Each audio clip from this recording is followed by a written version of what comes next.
In the heart of London, in the shadow of the majestic Buckingham Palace, tourists thronged, admiring the beauty of architecture and the grandeur of the royal family. Among them was Jack, an American who came to the UK for a short vacation. He was full of stereotypes about other cultures and often allowed himself to make harsh remarks about people he did not understand. Jack was born and raised in a small town in Texas. His parents were conservative people, and since childhood he absorbed their biases and stereotypes. He never thought about how his words might offend others until he found himself in London, where his worldview collided with the reality of a multinational society. One sunny morning, Jack decided to take some photos at the palace. He was delighted with the architecture and grandeur of the building, but his attention was attracted by a black guard in a traditional uniform with a bear hat, who stood motionless like a statue. Jack couldn't resist walking up to him and mocking him. "Hey, you, tell me, what does it feel like to stand here all day? Don't you want to be somewhere else?" The guard, named Olaf, ignored him. He was trained to ignore provocation, but Jack continued. "Surely you don't have any ambitions. You're just standing there like a doll." The crowd around them began to pay attention to their conversation. Some tourists began to whisper, condemning Jack's behavior. Olaf was still silent, but his eyes betrayed his inner tension. At some point, Jack, angered by the guard's silence, decided to take an extreme step. He came closer and nudged Olaf on the shoulder. It was inappropriate and rude. Olaf finally turned to him with a cold stare. "Get out of my way," he said calmly, but with a clear threat in his voice.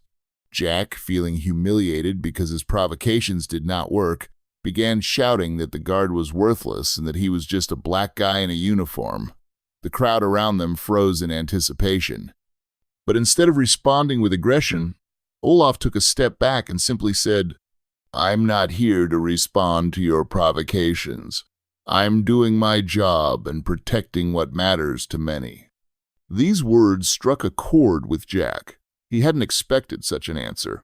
At that moment, he felt a strange feeling, shame for his words and actions. He looked at the guard and saw not only anger in his eyes, but also deep sadness. A turning point. As if by magic, the surroundings had changed. People started discussing the incident. One of the tourists came up to Jack and said, "You should be more respectful. This person is doing an important job." Jack felt isolated. He looked around and saw the approving glances of passers-by who supported Olaf. An inner voice began to torment him. "What are you doing? Why are you acting like this?" Olaf stood in front of him, maintaining his dignity. At that moment, Jack realized that his behavior was caused by nothing more than prejudice and fear of what he did not understand. He took a step back and said softly, "I'm sorry. I was wrong."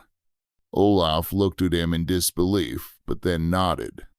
"We can all be wrong. The main thing is to learn from your mistakes." Jack felt a lightness in his chest. He didn't expect such a response from the person he had just insulted. At that moment, he realized that respect is the foundation of human relationships. Changing views. After this incident, Jack began to rethink his outlook on life. He spent the rest of his time in London with an open heart and mind. He communicated with the locals, studied the culture and history of the country. He also returned to Olaf. Every time he passed by a guard at the palace, he greeted him with a sincere smile. "Hello, Olaf. How are you?" Olaf was wary at first, but soon began responding with kindness. "It's okay, Jack. How was your day?" Their conversations became more and more friendly. Jack learned about how Olaf became a security guard for the royal family and what difficulties he had to overcome in his life. He began to realize the importance of the work of Olaf and those people who stand behind maintaining order and security. Olaf told Jack about his family and how he immigrated to the UK from Nigeria in search of a better life. He talked about his dreams of becoming a lawyer and how difficult it was to find a good job after moving. Jack listened with interest. He began to realize the importance of Olaf's work, and the people who stand behind maintaining order and security. Deepening friendship. Every day, their communication became more open. Jack began asking questions about Olaf's culture and what it was like to be a black man in Britain. Olaf shared his feelings about racial prejudice and how important it is to maintain dignity even in the most difficult situations. "You know," he once said, "sometimes I come across people who look down on me just because of the color of my skin, but I've learned to ignore it. I know my value." These words left a deep mark on Jack's soul. He began to understand how important it is to respect other people, regardless of their race or background. One evening, they met at the palace after Olaf's shift. Jack suggested that they have coffee at a nearby cafe. "You know," he said while walking through the streets of London, "I've never thought about what it's like to be the target of prejudice. I've always considered myself a normal person." Olaf chuckled. "Normality is just a social construct. For some, you can be normal, but for others you can't. The main thing is to remain yourself." Jack thought about these words. They spent time together almost every day. Their friendship grew with every conversation. Olaf became more than just a security guard for Jack. He became a friend and teacher. New horizons. Jack decided to change his approach to life and start sharing his new views with friends in America. He understood that change starts with each of us. After returning home from a vacation in London, he began to actively participate in the social life of his city. He organized meetings to discuss racial prejudice and the importance of respecting other cultures. He shared his story about how one meeting changed his perception of the world. At one of the meetings, he met a girl named Lisa, who was a human rights activist. She inspired Jack to continue his work and expand his horizons. "We have to tell people our stories," she spoke enthusiastically. "This is the only way to change public opinion." Jack agreed with her and suggested holding a joint workshop on cultural diversity and the importance of respecting each other. Return to London? A few months later, Jack decided to return to London again. This time he wanted to meet Olaf and share the changes that had taken place in his life. As he approached the palace, his heart began to beat faster with excitement. He was hoping to see his friend at the guard post. "Hello," he shouted joyfully when he saw Olaf. Olaf turned around and smiled. "Jack, it's great to see you. What's new?" Jack told him about his projects in America and how he became a human rights activist. "I want to make the world a better place," he concluded his story. Olaf was impressed. "It's wonderful. I'm proud of you. We can all contribute to changing the world for the better." They spent the evening talking about their dreams and goals for the future. Jack realized that their friendship had become much deeper. They had become true allies in the struggle for equality and justice. Problems on the horizon? However, Jack soon ran into problems. His activism attracted the attention of the local media, and some people began to criticize him for meddling in his own business. Negative comments appeared on social media saying that he shouldn't talk about racial issues because he himself had not encountered bias. Jack felt depressed. He began to doubt his mission and what he was doing right. He called Olaf and told him about his experiences. "Don't let anyone make you doubt yourself," Olaf replied confidently. "You're doing an important thing. There will always be people who will resist change. The main thing is to keep going forward." These words supported Jack. He realized that he could not let others confuse him. He continued his work and even organized a series of events to raise awareness of racial prejudice in his city. Joining forces? Soon, Jack decided to join forces with his friend Olaf to hold a joint conference on racial justice. They started planning the event together through video calls. This became a new phase of their friendship. The conference was a success. They invited speakers from different cultural communities and organized discussions on equality and human rights. Jack felt proud that he was able to bring people together for a common goal. During the conference, they met a lot of interesting people. Many of them shared their stories about overcoming difficulties due to racial prejudice. This inspired Jack to continue his work even more. Labor results. A few months after the conference, Jack received a letter from one of the participants of the event. The letter talked about how his story inspired people to change their views on racial issues and take active action to combat bias. Jack was touched by this letter. He realized that his efforts really mattered. He continued to work on his projects and develop his friendship with Olaf. Soon, they decided to organize a joint trip to other cities in the UK to conduct seminars on racial equality and respect for other cultures. Travel around the UK. Their trip started in Edinburgh. They spent several days there chatting with the locals and telling their story of friendship between two different cultures. Each city brought new experiences. They met amazing people and heard many stories about overcoming bias. Jack felt more and more confident. He understood the importance of his mission. One of the most memorable moments of the trip was a performance in front of a group of students from the University of Glasgow. They talked about respecting differences and the importance of fighting for equality. We must remember, each of us can contribute to changing the world for the better. Jack concluded his speech to the applause of the audience. Homecoming. After completing the trip, Jack returned home feeling satisfied. He knew that their work was important and necessary. He continued to share his impressions with friends and acquaintances. His story inspired many to take action. Olaf also returned to his usual life as a security guard at Buckingham Palace. However, now he felt like he was part of something bigger, the movement for equality and justice. The friends continued to keep in touch via video calls. They discussed their successes and shared new ideas for future projects. Conclusion. Over time, Jack became a well-known human rights activist in his city. His work attracted media and public attention. He understood that real strength lies in understanding and accepting each other for who we are.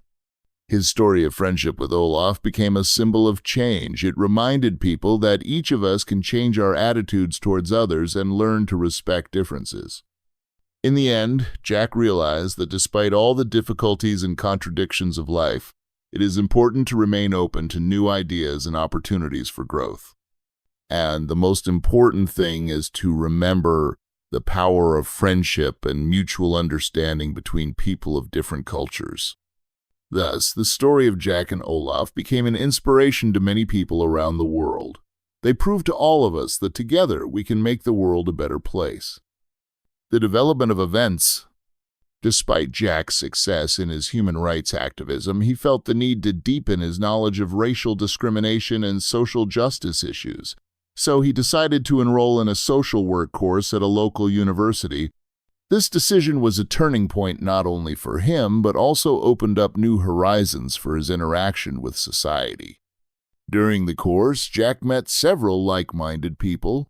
Maria, a student from Spain who studied sociology, Adam, a young activist from India, and Sarah, a middle-aged woman from the UK with extensive experience working in NGOs, non-profit organizations. These meetings inspired Jack to further explore issues of racial justice and social change. Every Tuesday after classes, they gathered together for a cup of coffee in a cozy cafe near the university to discuss the materials they had read and exchange ideas about upcoming events. They shared their thoughts on how to improve the situation with racial prejudice in their countries. Maria told them about her experience working with immigrants in Spain. I noticed that many people just don't understand the cultural differences between them and immigrants. This leads to fear and misunderstanding. We need to conduct more educational programs for the population. Adam added, in India, we face not only racial discrimination, but also the caste division of society. This should also be taken into account when discussing equality issues. Sarah talked about her work at the NGO. We have been conducting seminars for young people on respect for differences for many years, but sometimes it seems to me that we lose sight of the importance of dialogue between different generations. Jack listened to them carefully. Each new opinion added to his confidence that he was moving in the right direction. Conference preparation.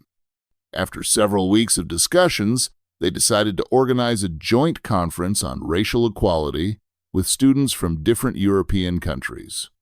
Each of them took on certain responsibilities. Maria was involved in advertising the event. Adam was responsible for the technical part. Sarah helped to create the program. And Jack was involved in attracting speakers. They worked on the project almost every evening after class. Sometimes they had to stay late into the night at the university or cafe to discuss all the details of the conference. Finally, the day of the event arrived. The conference was held in the Great Hall of the university. Students from all over Europe came together to discuss important issues of racial discrimination and social change. Jack was the first speaker at the opening of the conference. Welcome, everyone. We are here today to discuss important issues of racial equality. Each of us has the right to be heard. The audience greeted his words with applause. It gave him confidence. Maria spoke after him. It is important to understand the cultural differences between people. We have to learn from each other. Adam added. And remember that the struggle for equality is a common task. Each of us can contribute. Sarah has finished her performance. And most importantly, we must support each other along the way. The conference was a success. The participants exchanged views during the discussions after each presentation. The atmosphere was filled with the energy of unity and desire to change the world for the better. New challenges. However, shortly after the conference, Jack faced new challenges. Some students began to criticize their group's working methods. They argued that activism needed to be more radical in order to achieve real change. This caused tension within the team. Some participants began to doubt the correctness of their chosen path of activism through dialogue and education instead of more radical actions. One evening, they gathered again over a cup of coffee to discuss the situation. I think we should be more decisive, Adam declared fervently. If we want changes now. Maria tried to calm him down. But we have already done a lot of good things. We need to continue our work. Sarah added, Yes, each method has its advantages. We just have to find a balance between education and activism. Jack listened to them attentively. He understood both sides of the argument. Maybe we should try to combine our efforts to carry out more radical actions together with educational programs. It could draw more attention to our work. The team agreed to try this approach. They began to develop plans for joint events, educational seminars combined with protests against racial discrimination. Protest action. A few weeks later, they organized a protest rally under the slogan, Equality for All, near the local government building. This event attracted media attention. Many students came to support their initiative. Jack addressed the audience. We are here today because we believe that everyone has the right to equality. We urge the authorities to pay attention to the problems of racial discrimination. The crowd responded with loud applause. It gave him the strength to keep talking. We must unite for the common good. Together we can change the world. The action was successful. The participants held posters with slogans about equality. Many passers-by joined them or simply stopped their cars to support the movement. However, shortly after this event, clashes broke out between protesters and the police. Some radical groups tried to use the action for their own purposes. This led to violence on the streets of the city. Jack was shocked by those events. He never thought that their peaceful action could turn into violence. After this incident, many team members began to doubt the correctness of their chosen path of activism. Reflections. A few days later, the team met again to discuss what had happened. I think we should reconsider our working methods, Maria suggested worriedly. Adam agreed. Yes, we must be careful not to lose control of the situation. Sarah added, maybe we should focus on educational activities. They can be more effective without the risk of violence. Jack understood their concerns. However, he also knew that it was necessary to continue fighting for equality. Maybe it's worth trying to combine both methods, education plus activism. We can attract more people if we work together. After much discussion, the team decided to continue their work. They developed new event plans that would combine educational programs with nonviolent protests. New project. Soon after, they decided to launch a new project called The Voice of Youth, which would include creating a video series of interviews with young people from different cultural backgrounds about their experiences of racial discrimination or bias. Each member of the team took on the role of a producer or editor of a video series. They began conducting interviews with students from their university and also invited guests from other educational institutions of the city to participate in the project. The project quickly gained popularity. Many students wanted to share their stories. This gave the team the opportunity to demonstrate the diversity of opinions on issues of equality among young people. When the video series was ready to be shown, the team organized an outdoor premiere near the university. People from all over the city came to see the results of their work. At the premiere screening, Jack performed in front of the audience. We created this series to show the diversity of youth experiences on racial discrimination. We hope that these stories will inspire you to act for equality. The crowd responded with thunderous applause. This gave the team the confidence to continue their work. Project expansion. After the successful screening of the video series, the team decided to expand the Voice of Youth project to the entire country. They began collaborating with other universities to collect more stories from students across the country. Each university could participate in the creation of their own video series and then share them with each other through an online platform created by the team. This collaboration has led to many new stories about the struggle of youth for equality among different cultural communities across the country. The team was glad to see the result of their work. Final conference. A year after the launch of the project, the team decided to hold a final conference to discuss the results of their work for this year. They invited speakers from different universities as well as representatives of NGOs working on issues of racial discrimination. At the conference, each university presented its own video series and also shared their experience working on the Voice of Youth project. This allowed the participants to exchange knowledge and discuss problems that arose while working on the project. At the end of the conference, Jack addressed the participants. "We have made a huge step forward this year, but our work is not finished yet. We must continue to fight for equality for the sake of future generations." The crowd responded with thunderous applause. It gave everyone the confidence to continue their work for the sake of change. Return to the roots.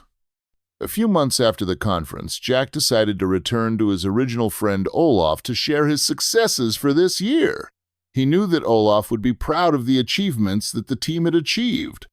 When Jack approached the palace, his heart began to beat faster with excitement. He hoped to see his friend again. "Hello?" he shouted joyfully when he saw Olaf standing at the entrance. Olaf turned around, surprised. "Jack, it's great to see you again. What's new?" Jack told him about all his successes, about the Voice of Youth project, about the educational events that were held throughout the country, and also about how important it was to continue fighting for equality no matter what. Olaf was impressed. "It's wonderful. I'm proud of you. You're doing an important thing for the future."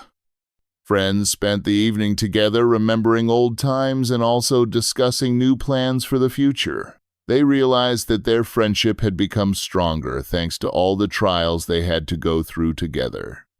Conclusion. Jack's story is becoming a symbol of change. It shows how important it is to stay open to new ideas and to understand the value of friendship between people from different cultural backgrounds. Everyone can contribute to the common good if they strive for understanding and respect for each other. And it is this idea that will become the basis for future changes that will take place thanks to the efforts of people like Jack and Olaf.